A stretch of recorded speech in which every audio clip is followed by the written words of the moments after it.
अस्सलाम वालेकुम। बिस्मिल्लाहिर्रहमानिर्रहीम। आज वेलकम टू टेक्नो जीनियर। आज का जो लेक्चर है वो हमारा बेसिकली दो कॉन्सेप्ट्स पे है। एक हम अंडरस्टैंड करेंगे कि फ्लोटिंग पावर सप्लाई या फ्लोटिंग ग्राउंड क्या होता है और उस चीज़ को किस तरह अवॉइड किया जा सकता है। अगर हम वोल्ट मीटर या डिफरेंट एसेसरीज वगैरह मीटर से रेलिवेंट यूज़ करें तो उसको किस तरह अवॉइड किया जा सकता है।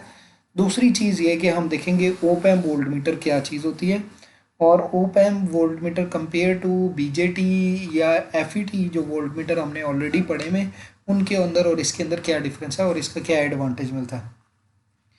ठीक है, तो सबसे पहले हम ये कॉन्सेप्ट देखते हैं कि जो ग्राउंड टर्मिनल है जो मीटर के अंदर कॉमनली यूज़ करते हैं या फ्लोटिंग पावर सप्लाईज का कॉन्सेप्ट है वो बेसिकली क्या चीज़ है।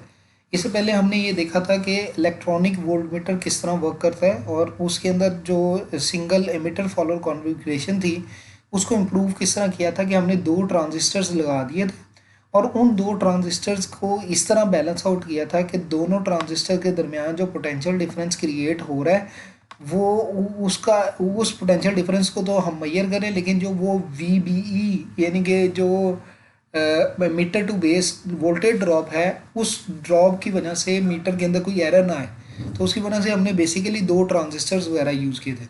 अब अगर इसी कॉन्फ़िगरेशन को आप देखो तो अगर फॉर एग्जांपल मैंने ई को मैयर करना है, ई को मैयर करना है तो आप देखो कि दो टर्मिनल्स हमारे पास अवेलेबल हैं, एक ये पॉइंट अवेलेबल है और एक ये पॉइंट अवेलेबल है।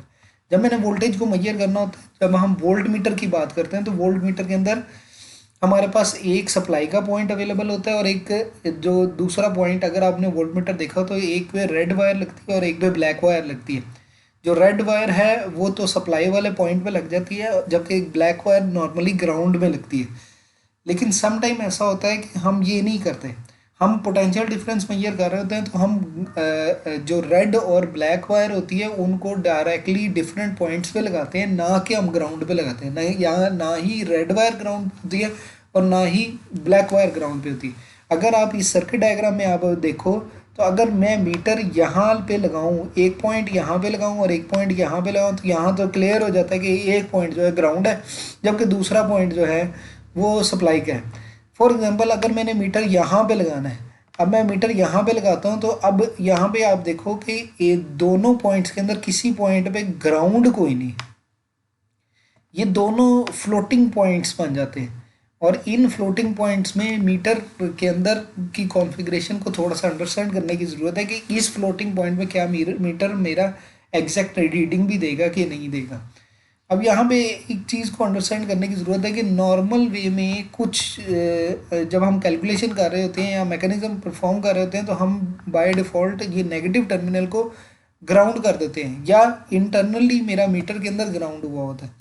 अगर फॉर एग्जांपल मेरा मीटर के अंदर नेगेटिव टर्मिनल ग्राउंड है या मैंने उसे ग्राउंड कर दिया है तो आप देखो फॉर एग्जांपल ये रेजिस्टेंस है, तीन रेजिस्टेंसेस लगी हुई हैं, आर ए आर बी और आर सी लगी हुई है और मैं मेजर कर रहा हूँ आर बी के दरमियान वाले वोल्टेज को, यानी कि इन ये दरमियान वाले वोल्टेज को। लेकिन प्रैक्टिकली तौर पे आप एक चीज़ देखो कि आर सी के बाद ग्राउंड है, लेकिन जब मैंने मीटर लगाया तो मीटर को बाय डिफ़ॉल्ट ग्राउंड इस पॉइंट पे मिल गया। इसका मतलब क्या है कि जो आर सी है वो बाईपास होगी और इस फिनोमिना के तहत अगर मैं देखूँ तो फिजिकली तौर पे आर सी शॉर्ट सर्किट होगी और इसकी वजह से आपके सिस्टम में आप देखो कि वोल्टेज पहले क्या होना था कि आर ए पे ड्रॉप होना था, आर बी पे ड्रॉप होना था और आर सी पे ड्रॉप होना था। लेकिन जब मैंने मीटर लगाया तो आर सी जो है वो इग्नोर हो गया, मतलब शॉर्ट सर्किटेड हो गया। तो अब जो वोल्टेज ड्रॉप हो रहा है वो आर बी और आर ए के क्रॉस हो रहा है और इसकी वजह से जो मेरी जो रिक्वायर्ड रीडिंग है वो नहीं आ रही। सही है ना। तो ये हमारे पास प्रॉब्लम क्रिएट होती है कि अगर मेरे मीटर का एक टर्मिनल मैंने ग्राउंड कर दिया है या बाय डिफ़ॉल्ट मीटर के अंदर ग्राउंड है, दोनों सूरतों में ये प्रॉब्लम क्रिएट होती है और इस प्रॉब्लम को हम कहते हैं फ्लोटिंग पावर सप्लाई या फ्लोटिंग ग्राउंड। अब इस पॉइंट को अंडरस्टैंड करते हुए हम लोग यानी कि जब हम मीटर डिज़ाइन करते हैं या इन चीज़ों को बेस बनाते हैं तो हमारी कोशिश ये होती है कि जो नेगेटिव टर्मिनल पॉइंट है उसको ग्राउंड ना किया जाए या नेगेटिव टर्मिनल डिफ़ॉल्ट ग्राउंड ना हो। तो उससे ये होता है कि हमारे पास ये जो मैकेनिज्म है वो वोल्ट मीटर में पोटेंशियल डिफरेंस के अकॉर्डिंगली चले, यानी कि जो हमारा कॉन्सेप्ट होता है ना कि हमने एक टर्मिनल वोल्ट मीटर के को ग्राउंड ही करना है, वो कॉन्सेप्ट यहाँ पे क्लियर होता है कि भाई वोल्ट मीटर का एक टर्मिनल अगर आप ग्राउंड कर देते हो तो हो सकता है वो कई चीज़ों को बाईपास कर दे। तो volt meter basically potential difference के अकॉर्डिंगली है, तो पोटेंशियल डिफरेंस आपने देखना बिटवीन टू पॉइंट्स, और ये कंपलसरी नहीं है कि वो दोनों पॉइंट्स में से एक पॉइंट ग्राउंड भी हो। सही है ना। अब ये दूसरी चीज़ आपने अंडरस्टैंड करनी है कि फॉर एग्जांपल हमारे पास एक सिस्टम लगा हुआ है या एक वोल्ट मीटर या कोई भी सर्किट लगा हुआ है, तो उसके अंदर दो सप्लाईज हैं, एक पॉजिटिव सप्लाई एक नेगेटिव सप्लाई है। यानी कि एक पॉइंट पे वीसीसी हम दे रहे हैं, एक पॉइंट पे माइनस वीई दे रहे हैं। तो ये चीज़ हमें हमेशा याद रखनी है कि भाई आपका जो वीई है वो नेगेटिव पे है और वीसीसी पॉजिटिव पे है। तो वीसीसी का नेगेटिव टर्मिनल और वीई का पॉजिटिव टर्मिनल दोनों कॉमन करके ग्राउंड करना ज़रूरी है, ताकि वो हमारे सिस्टम को बाय डिफ़ॉल्ट एक ग्राउंड मिल जाए और वो ग्राउंड के accordingly with respect to that ground हमारे पास वैल्यूज़ आती रहे। तो ये चीज़ आपको हमेशा याद रखनी पड़ेगी। ठीक है। दूसरा कॉन्सेप्ट ये है कि अगर हमने ये जो सर्किट हमारे पास बनता है इसके अंदर अगर मल्टी रेंज वोल्ट मीटर बनाना है तो उसका मैकेनिज्म ये होता है कि इनिशियल फेज में, यानी कि ये जो मीटर फॉलोअर का सर्किट हमारे पास लगा हुआ है, यानी कि जो अभी हमने मीटर पढ़ा है ये मीटर फॉलोअर का सर्किट लगा हुआ है, इसके दरमियान में इससे पहले दो स्टेजेस और आ जाती है ताकि हमारे पास मल्टी रेंज की बेस क्लियर हो जाए। यानी कि एक उसके अंदर आ जाता है अटेनुएटर, यानी कि इनपुट अटेनुएटर का आ जाता है, यानी कि जो हमें अटेनुएट करता है हमारे सिग्नल को अकॉर्डिंग टू हमारी स्केल रीडिंग। कि मैंने अगर फॉर एग्जांपल 5 वोल्ट मेजर करना है तो मैं उसके स्केल को एडजस्ट करके 5 वोल्ट पे कर लूँ। मैंने 10 वोल्ट मेजर करना है तो मैं उसके स्केल को एडजस्ट करके 10 वोल्ट कर लूँ, 25 वोल्ट या जो भी स्केल हमने डिसाइड करना है। तो ये इनपुट अटेनुएटर होता है जो स्केल को हम अपनी मर्जी से एडजस्ट कर सकते हैं। दूसरी चीज़, हम FET इनपुट स्टेज लगा देते हैं। FET की इंटरनल रेजिस्टेंस ज़्यादा होती है ताकि हमारे सिस्टम जो है, यानी कि जब हम सिस्टम को मीटर के साथ वो किसी सर्किट के साथ अटैच करें तो जो हमारा सर्किट है उसको मीटर की रेजिस्टेंस की वजह से कोई लोडिंग इफेक्ट ना क्रिएट हो, तो हम FET बेसिकली लगा लेते हैं और उसके बाद फिर हमारे पास मीटर आ जाता है।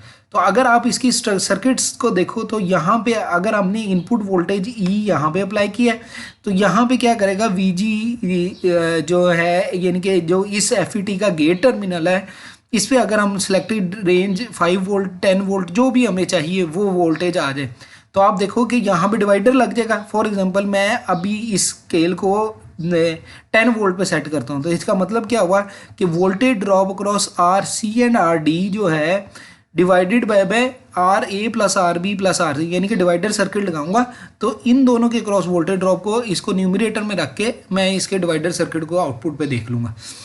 एक और एग्जांपल आप अगर इसमें देखो तो इसमें क्या किया हुआ है, उसने 5 वोल्ट की कंडीशन यानी कि 5 वोल्ट की वैल्यू को सिलेक्ट किया हुआ है। अब 5 वोल्ट की सेलेक्ट करने का मतलब यह है कि जो ए रेजिस्टेंस B C और D के अंदर जो वोल्टेज ड्रॉप हो रहा है वो वोल्टेज ड्रॉप गेट पे अपीयर होगा।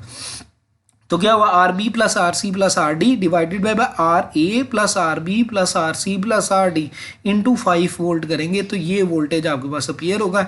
अगर मैं कैलकुलेशन करूँ एग्जैक्टली इन रीडिंग्स के अकॉर्डिंगली तो हम 810 160 और 40 को डालते हैं तो जो वोल्टेज हमारे पास अपीयर होगा गेट सिग्नल पे वो 1 वोल्ट अपीयर होगा।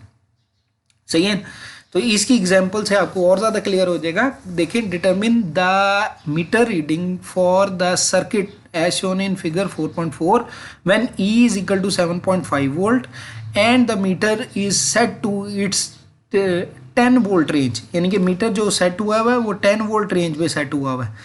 सही है ना। The FET gate to source यानी कि VGS जो है वो -5 है, VP यानी कि जो इस साइड पे वोल्टेज अपीयर हो रहा है वो 5 वोल्ट है, जो मीटर की इंटरनल रेजिस्टेंस है वो 1 किलो ओम है और मीटर जो है उसकी full scale deflection 1 milli ampere है फुल स्केल डिफ्लेक्शन। तो जब हम इस कॉन्फ़िगरेशन को देखेंगे तो अब यहाँ पे आप देखो कि अगर मैं गेट सिग्नल का वोल्टेज कैलकुलेट करूँ यानी कि गेट पे मुझे क्या आ रहा है तो गेट पे क्या आएगा कि जो मीटर पे जो हमने इनपुट पे वोल्टेज अप्लाई किया है वो वोल्टेज मल्टीप्लाई बाय रेजिस्टेंस का जो डिवाइडर सर्किट हमारे पास आ गया उसे मल्टीप्लाई करेंगे तो गेट का सिग्नल आ जाएगा EG आ जाएगा। तो आप देखो 10 वोल्ट की है तो इसका मतलब क्या हुआ कि RC और RD के क्रॉस जो वोल्टेज ड्रॉप होगा वो वोल्टेज इधर आएगा। तो डिवाइडर के अकॉर्डिंगली देखें तो हमारे पास क्या होगा, E जो अप्लाइड वोल्टेज है multiply by R C plus R D over R A plus R B plus R C plus R D. Divider का ये फॉर्मूला तो आपको याद है कि भाई जो जिस रेजिस्टेंस के क्रॉस वोल्टेज हमने निकालना है तो वो रेजिस्टेंस न्यूमरेटर पे आ जाती है divided by sum of all resistance. तो रेजिस्टेंस जो न्यूमरेटर पे आ रही है वो R C plus R D आ रही है divided by sum of all resistances. तो इसको मल्टीप्लाई किया 7.5 क्योंकि इनपुट वोल्टेज जो गिवन था वो 7.5 वोल्ट था। तो 7.5 से जब इसे मल्टीप्लाई किया तो जो रिजल्ट आया हमारे पास गेट पे जो सिग्नल आया वो 0.75 आया। जबकि वी सोर्स जो हमें सोर्स वाली साइड पे आ रहा है वो क्या आ रहा है, यानी कि यहाँ से वी एस जो आ रहा है ये जो हमें इस Q1 के लिए जा रहा है वो हमारे पास क्या है, वो अगर हम करें ई जी यानी कि अप्लाइड वोल्टेज जो गेट पे आ रहा है माइनस वी जी एस जो voltage drop across G S gate to source है, ये वोल्टेज ड्रॉप निकालें तो ये हमारे पास सोर्स वोल्टेज जो उसे अपीयर हो रहा है वो कितना आ रहा है। तो ये हमारे पास ई जी जो हमने ऊपर से कैलकुलेट किया 0.75 और वी जी एस जो ड्रॉप हमने किया -5, इन दोनों को माइनस किया तो 5.75 सोर्स पे आ रहा है। अब मैं वी ई वन और वी ई टू निकालूँ तो वी ई वन बेसिकली क्या है कि इस पॉइंट पे यहाँ पे जो हमारे पास वोल्टेज आ रहा है वो वी ई वन है, इस तरह यहाँ पे जो वोल्टेज आ रहा है वो वी ई टू है। तो वी ई वन निकालूँ तो जो आउटपुट पे हमें वोल्टेज आ रहा था सोर्स का माइनस वी बी ई, यानी कि इस पॉइंट पे जो वोल्टेज आ रहा था इसमें से वी बी ई को माइनस करेंगे तो ये वोल्टेज आ जाएगा, ठीक है ना। तो ये 5.75 माइनस 0.7 तो ये हमारे पास आ गया वी ई वन। जबकि वी ई टू अगर हम निकालें तो वी ई टू क्या है, जो वी पी यहाँ पे हमें वोल्टेज आ रहा है वो कितना आ रहा है 5 वोल्ट माइनस 0.7 करेंगे तो वी ई टू आ जाएगा। तो वी ई टू हमारे पास कितना है 4.3। अगर मैं टोटल वोल्टेज निकालूं तो वोल्टेज जो मीटर के क्रॉस आएगा यानी कि इस पॉइंट से इस पॉइंट के दरमियान में जो वोल्टेज आएगा वो इन दोनों का डिफरेंस होगा, यानी कि वी ई वन जो ये वाला वोल्टेज है माइनस वी ई टू जो ये वाला वोल्टेज है, इन दोनों को माइनस करेंगे तो मेरे पास वोल्टेज आ जाएगा, सही है ना। ये 0.75 आ गया। अब मैं अगर मीटर के करंट को निकालूं तो जो ये वोल्टेज V हमारे पास है ये डिवाइडेड बाय रेजिस्टेंस करेंगे तो मीटर का करंट आ जाएगा। तो ये voltage 0.75 divide by 1 kilo ohm तो ये हमारे पास 0.75 मिली एम्पेयर आ जाता है। 75% फुल स्केल डिफ्लेक्शन पे आ जाता है। ये अगर क्लियर हो जाता है, ये बड़ी बेसिक सी न्यूमेरिकल है, ये मल्टी रेंज वोल्ट मीटर के लिए बनती है। अब हमारे पास आ गया ओप एम्प वोल्ट मीटर। अगर हम ओप एम्प को अंडरस्टैंड करें तो ओप एम्प बेसिकली क्या है, ओप एम्प एक डिफरेंशियल एम्पलीफायर है। ओप एम्प को अगर मैं ड्रॉ करूं तो वो कुछ इस तरह से हमारे पास ड्रॉ होता है। इसके अंदर एक यहाँ पे पॉजिटिव टर्मिनल है और एक यहाँ पे नेगेटिव टर्मिनल है और यहाँ पे हमें आउटपुट मिल रही है। इसके साथ यहाँ पे हमें VCC कनेक्टेड होता है और यहाँ पे हमारे पास VEE कनेक्टेड होता है, सही है ना। अगर मैं इसे ओपन लूप में देखूं तो अगर आपको याद हो आपने डिफरेंशियल एम्पलीफायर को पढ़ा था तो ओप एम्प किस तरह वर्क करता है। ओप एम्प कहता है कि भाई जो इनपुट आया वी इन आया यानी कि पॉजिटिव और नेगेटिव के दरमियान में जो इनपुट आया उसका डिफरेंस, यानी कि इस पॉइंट पे जो इनपुट आया उसका डिफरेंस वो काउंट करेगा। फॉर एग्जांपल यहाँ पे मैंने दिए 5 वोल्ट और यहाँ पे मैंने दिए 7 वोल्ट, तो ये 7 माइनस 5 यानी कि 2 वोल्ट इसको आ जाएंगे, ठीक है। 2 वोल्ट जो आए उस 2 वोल्ट को यानी कि ये जो डिफरेंस है, ये जो डिफरेंस है उसको लेट्स सपोज मैं कहता हूँ V इज इक्वल टू जो भी पॉजिटिव माइनस नेगेटिव हमारे पास आ गया, V positive minus V negative ये हमारे पास आ गया तो ये V आ गया। अब V हमने कहा 2 है तो जो वोल्टेज आ रहा है उसको हम गेन से मल्टीप्लाई करेंगे, सही है ना। उसे हम गेन से मल्टीप्लाई करेंगे तो जो वो रिजल्ट आएगा वो हमारे पास आउटपुट रिजल्ट आएगा, सही है ना। ये सिंपल ओप एम्प वाला मैकेनिज्म आ जाता है, सही है ना। लेकिन दूसरी चीज़ आपको याद रखनी है वो ये कि ये उस वक्त पॉसिबल है कि अगर ये जो V आउटपुट जो हमारी कैलकुलेशन के मुताबिक है it should be less than VCC, अगर नेगेटिव में है तो it should be less than VEE, यानी कि ये पॉजिटिव VCC या नेगेटिव VEE से लेस होगा तो ये आउटपुट आएगा। अदरवाइज अगर ये लेस नहीं होता ये ग्रेटर चला जाता है तो फिर हमें आउटपुट पे VCC आ जाएगा अगर पॉजिटिव वाली साइड पे और आउटपुट पे VEE आ जाएगा अगर नेगेटिव वाली साइड पे। ये बड़ा बेसिक सा कॉन्सेप्ट है, इसको अंडरस्टैंड करना बड़ा ज़रूरी है। ये क्या है ओप एम्प। अब बात ये होती है कि इसके बाद हम क्या करते हैं, हम इसके अंदर फीडबैक लगा देते हैं इन दो पॉइंट्स के दरमियान में, इन्वर्टिंग आउटपुट के दरमियान में। तो ये जो फीडबैक हम लगाते हैं इससे हम क्या करते हैं, हम इसके गेन को कंट्रोल कर लेते हैं। सही है ना, हम इसके गेन को कंट्रोल कर लेते हैं और गेन के कंट्रोल करने के बाद हम जो है उस गेन के अकॉर्डिंगली इसके डिसीजंस लेते हैं, ताकि ये जो गेन आ रहा है ये गेन हमारी मर्ज़ी से है। सही है ना, तो ये गेन हमारी मर्ज़ी से है, हम गेन को कंट्रोल करके इसके आउटपुट को ले रहे हैं। सही है ना। अब हमारे पास क्या है कि इसके बेसिक फार्मूलाज में अगर मैं इस पूरे ओप एम्प के मैकेनिज़्म को देखूं तो ये हमारे पास आ गया कि भाई ये नॉन इन्वर्टिंग एम्पलीफायर आ गया और ये मीटर आ गया। यहाँ पे अगर आप देखो तो ये मीटर लगा हुआ है और उसकी फीडबैक लगी हुई है, फीडबैक के अंदर ये R4 है और R3 है। ठीक है ना। तो अब मैं अगर आउटपुट को देखूँ तो आउटपुट के अंदर मेरे पास आउटपुट के अंदर मैं देखूं तो आउटपुट के अंदर ये हमारे पास आउटपुट आ रही है जो R4 के क्रॉस आउटपुट आ रही है, ये आउटपुट आ रही है। लेकिन ये आउटपुट बेसिकली क्या है कि अगर मैं यहाँ से देखूं तो वी आउट क्या है कि इसका जो वोल्टेज आ रहा है, यानी कि इन दोनों के दरमियान में डिफरेंस, अगर आप एक चीज़ ऑब्जर्व करो तो यहाँ पे कोई वोल्टेज नहीं आ रहा। अगर यहाँ पे कोई वोल्टेज नहीं आ रहा तो ये बेसिकली कोई वोल्टेज का मतलब क्या है कि ये बेसिकली क्या हो जाएगा, यहाँ पे इन दोनों के दरमियान में जो वोल्टेज अपीयर हो रहा है वो क्या हो रहा है, ई हो रहा है। तो जितना वोल्टेज इस पॉइंट पे अपीयर हो रहा है एज इट इज़ उतना ही वोल्टेज इस पॉइंट पे अपीयर हो रहा है। सही है ना। तो ई वोल्टेज को अगर मैं देखूँ तो V naught is equal to क्या हो जाएगा, ई इंटू ये गेन इसकी गेन की कैलकुलेशन अगर आपने इलेक्ट्रॉनिक्स में देखी हो तो इसकी गेन की कैलकुलेशन होगी इन दोनों रेजिस्टेंस का सम डिवाइडेड बाय R3 जो नीचे वाली साइड पे लगी। तो R3 + R4 divided by R3 ये इसका गेन का फॉर्मूला। अगर मैं इसको मल्टीप्लाई कर देता हूँ ई से तो वो वी आउट आ जाती है। सही है ना। तो वी आउट इसका मतलब गेन जो है हमारे पास क्या है, R3 + R4 divided by R3 ये हमारे पास गेन आ रही है। और अगर मैं R3 को कैलकुलेट करूं तो जो वोल्टेज इन दो पॉइंट्स के दरमियान में आ रहा है एग्जैक्टली वही वोल्टेज इन दो पॉइंट्स के दरमियान आ रहा है। इसका मतलब अगर मैं इस करंट को डिवाइड कर दूं इस वोल्टेज से तो मेरे पास R3 आ जाएगी, यानी कि E डिवाइड बाय I4 कर दूं तो मेरे पास R3 आ जाए। दूसरी चीज़ अगर आप देखो तो ये आउटपुट वोल्टेज है और ये वोल्टेज क्या है, E। तो अगर मैं इन दोनों का डिफरेंस ले लूँ वी आउट माइनस ई, तो ये वाला पोटेंशियल आ गया हमारे पास, यानी कि ये वाला पोटेंशियल आ गया, यानी कि ये वी आउट जो है ये यहाँ से इस पॉइंट से लेके ग्राउंड तक है ना, और इसमें से मैं ई को निकाल दूँ तो ये हमारे पास इतना पॉइंट आ गया R4 के अकॉर्डिंगली। तो V naught minus E divide by I4 करेंगे तो R4 आ जाएगा। तो ये हमारे पास ओप एम्प वोल्ट मीटर आ जाता है। एक जनरल एग्जाम्पल में हम देखें an op amp volt meter circuit as shown in figure 4.7 is required to measure a maximum input of 20 milliampere. The op-amp input circuit current is 0.2 microampere and the meter circuit has 100 microampere full scale deflection and Rm is 10 coulomb. Find the suitable R3 and R4, यानी कि R3 और R4 को हमने calculate करना है।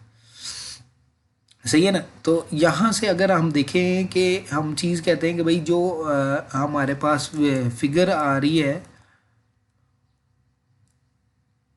Figure इसमें मैं डालना भूल गया, एनीवेज जो फिगर आ रही है उसके साथ HFE को मल्टीप्लाई कर दें, यानी कि गेन को मल्टीप्लाई कर दें तो ये हमारे पास I4 आ जाता है।